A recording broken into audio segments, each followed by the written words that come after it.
Now, one of the ways to create content for your emails inside of your draft will be to do a blog broadcast. And Aweber has that blog broadcast in the messages area, and all you'll have to do is to go to that link and then click create a blog broadcast. Now, if you are a blogger or a podcaster, you'll be able to create your broadcast by having your RSS feed URL.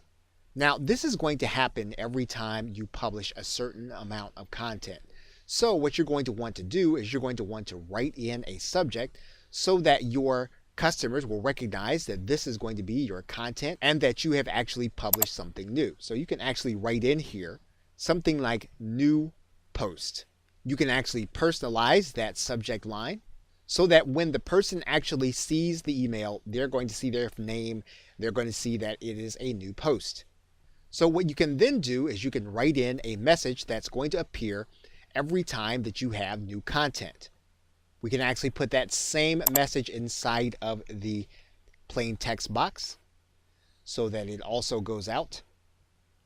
Now, if your content is from a WordPress blog, Aweber can actually tell you how to find the feed URL for your RSS.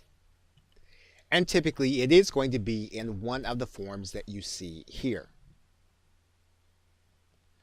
We can take that feed information and we can place that in our feed.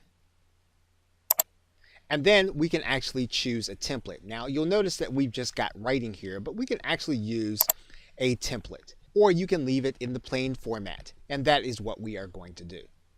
Now, if you scroll all the way down to the bottom, you'll notice that we can actually control the send time of the content and the email. So we can actually send the broadcast either immediately or we can send it at a specific time. We can also determine how often we send the broadcast, which will not be dependent on how often we publish. So, for example, we can send a broadcast on a certain period of the day, a certain time of the month.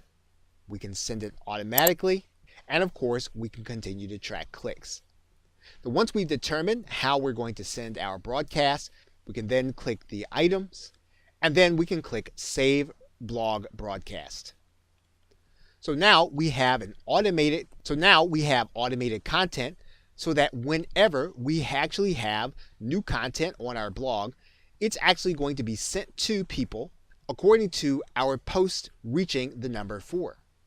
This is a great way of actually keeping the people who actually want your content well aware of what it is that you are doing. Okay, so with that, thanks, and I will see you in another video.